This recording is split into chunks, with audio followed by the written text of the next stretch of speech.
Hi guys, if you're hoping that the protest would end following the decision by the Court of Appeal when it came to the injunction against the Bell Hotel in Epping, well, it seems that that's not going to be the case. Instead, there may be fewer protests, but more intense ones. Now, a number of masked men attempted to break into an ex-hotel housing asylum seekers in London, which resulted also in a number of police officers getting injured. Have a listen to this.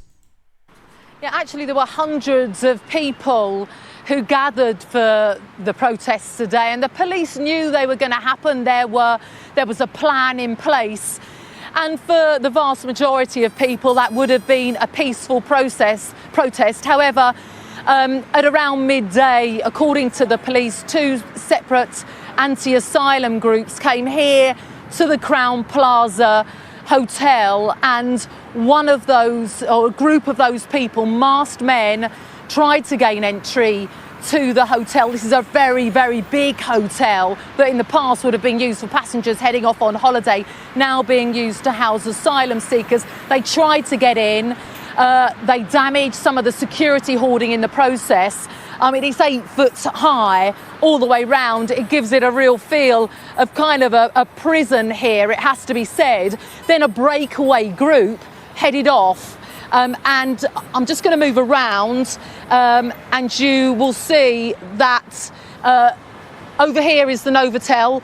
Beyond that is the Holiday Inn. So these are all hotels very close together. Now, the police also were there ready in case there was a protest, and they put in cordons, they lined up, blocking the way, and actually there were 3 arrests. 2 police officers received minor injuries, and then they enforced what's called a Section 35 dispersal order to get the people to leave the area, which they have done. There's absolutely no one here now at all. There has been a statement from Commander Adam Slonecki, who's been running policing in London today. He said, "We understand strength of feeling on these issues, but where peaceful protest crosses the line into criminality, including injuries to our officers, we will take immediate action."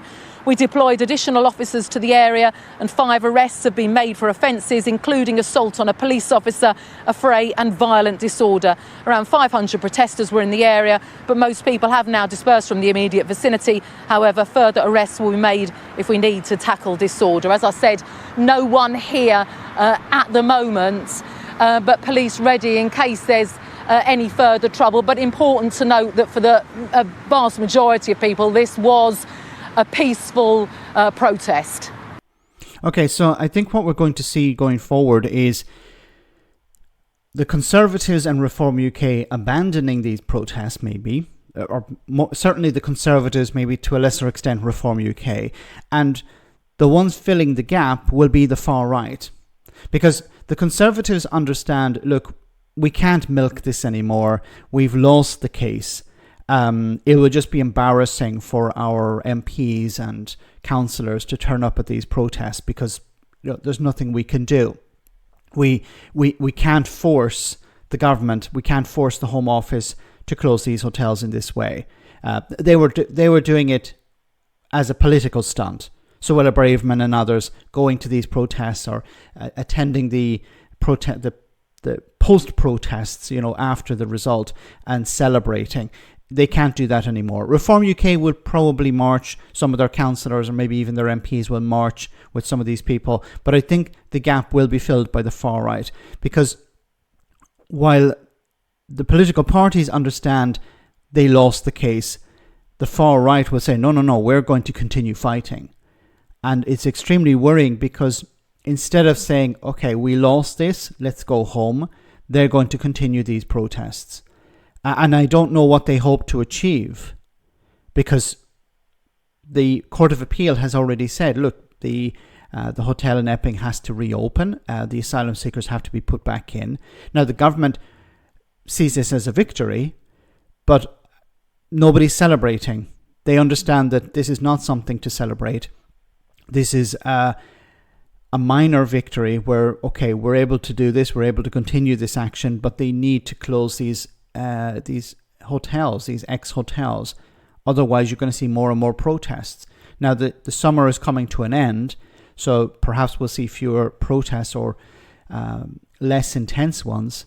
But on the other side of that, if the people who will continue to protest are the more extreme individuals, so families or so-called concerned citizens will probably not turn up because they have to return to their jobs, or or it's cold, or the weather is bad, so they will not turn up in huge numbers. But the people who will turn up are more extreme, and they're extremely concerning. And of course, this is a cost.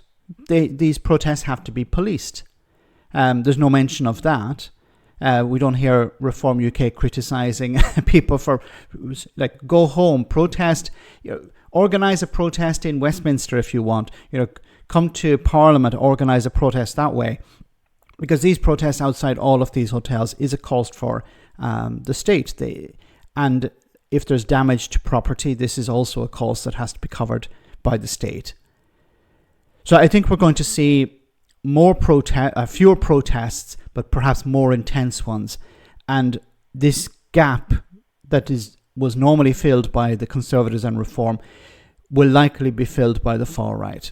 Let me know in the comment section, guys, what you think, and I'll see you in the next video.